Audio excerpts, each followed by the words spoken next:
Welcome, my friend, one more time to our YouTube channel where we talk about how we can secure our marriages, how we can keep our marriages in a world where marriage is no longer making sense.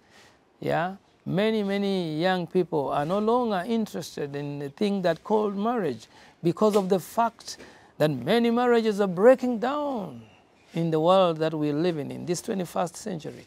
And therefore, for those of you who are ready, are looking forward to having a marriage, those who want to cement their relationship, those that want to hold on and keep their marriages, there are things you need to do. Just like you cannot buy a field or a shamba or a garden and just throw it there. We have always said this. You have to work on it. Marriage is work. You need to work on it. You need to do certain things. You don't just get married to somebody and bring them home and that is it, and start bearing children or whatever it is that you wanted to marry for. Marriage is work. You need to do certain things. You need to pay attention on certain areas of life that will make your marriage work out. That's why we are saying to this time round that you have to be committed to constantly improving your marriage, your marriage relationship. You must commit, make a commitment, a serious commitment to constantly improve on your marriage commitment. Therefore, what is the first thing that you need to do? Make a commitment to being the best partner your spouse could ever have. Be the best partner ever you will ever have, that your partner can ever have. You first start with yourself. I need to start with myself first before you make the other person to be all that you want them to be. You need to be that person that you want your spouse to be.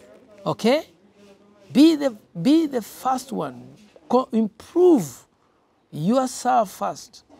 And then let your spouse be the next person in being the best partner ever to have. Number two, work on paying closer attention to the emotions and feelings of each other. Pay close attention to the emotions and to the feelings of each other. Don't assume that you are. Don't assume the feelings of your spouse. Yeah. Don't assume the feelings of your partner, of your husband, or of your wife. Let them care about what they think. You know. And I said it earlier that sometimes we all are brought up differently. We have come from different worlds, different backgrounds. So the way we respond to stimuli is different. The way we respond to things, to issues of life is different. So we must be careful to always care about the feelings of the other person. The other thing that we need to do is to learn ways to make a better spouse. Read materials that shall help you in this regard. Go look on the internet. Go to the libraries. Read books that talk about family life and marriage. Go read it. Don't think that this thing just works out like that. You need to improve yourself. You need to go and study materials that can help you learn ways in which you can be a better spouse for your spouse or for your husband or for your wife. Number four, ask your partners areas where you need to improve to be a better spouse. Another person that can help you in this area is to be honest with your spouse. Ask your spouse, sweetheart, honey, darling, whatever you like to call each other, where can I improve? How am I in this home? Which areas would you want me to improve? What things do you need me to do in order to make this marriage work out? And lastly, my friend, you need to be ready. Marriage is an institution in itself, and it needs people who are ready to stay there. You need to be ready. And how do you get ready? Ready to fight. Be ready to fight, to protect and maintain the integrity of your marriage. You have to be ready to fight, to protect and maintain the integrity of your marriage. Fight for your marriage. Don't just let it go. If you realize your spouse is slipping away, be there. Do the right thing to help him come back, to help her come back. Don't let her go. Don't let him go. He is yours. Once you have been married together, I want you to know that you belong to each other. You have an obligation over your spouse. And therefore, if you discover that your spouse is slipping away, if you discover that your spouse is tripping from the marriage institution, bring her back. You have an obligation. You have a responsibility to keep this marriage going. Number 2 is to work. And I say it again, when you're going to be ready to work. Marriage is work. Work at it.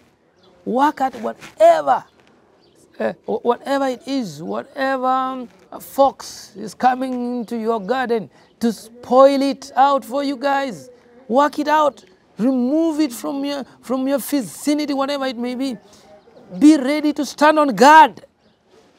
Be on guard, my friend. Be on guard. Don't just let your marriage go like that just because of a simple thing that has been brought out by an in-law, mother-in-law, sister-in-law. You allow such a small thing to infiltrate your marriage and kill it. Don't allow your friends to kill your marriage. Don't allow anyone to kill your marriage. Don't let any issue. Don't even let finances.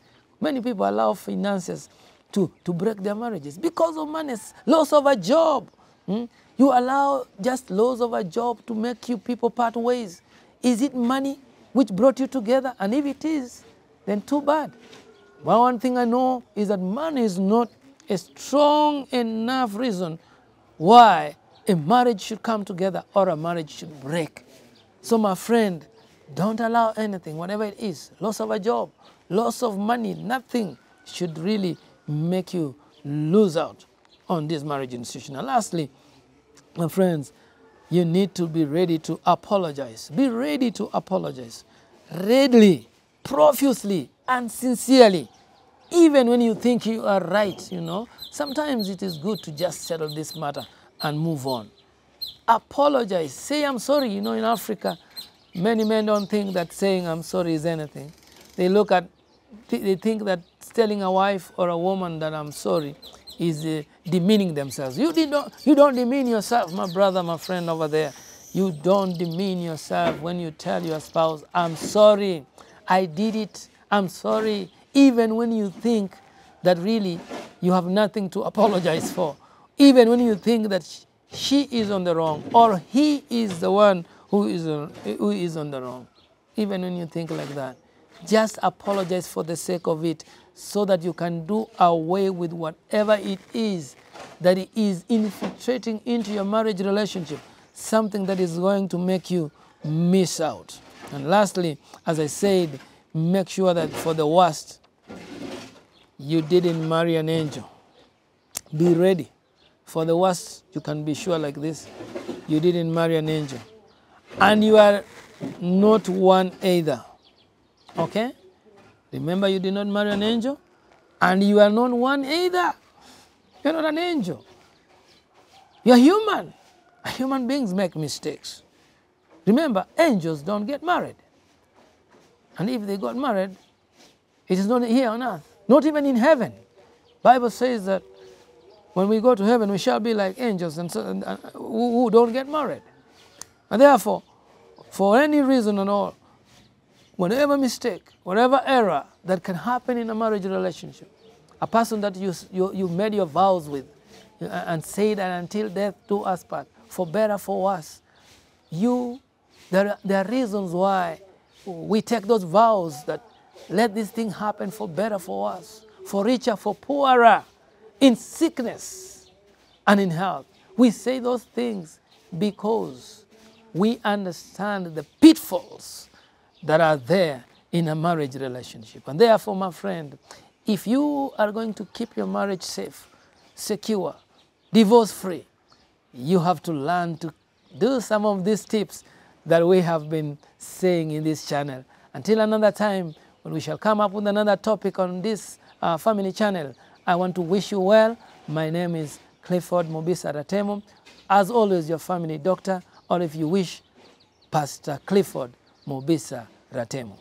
God bless you.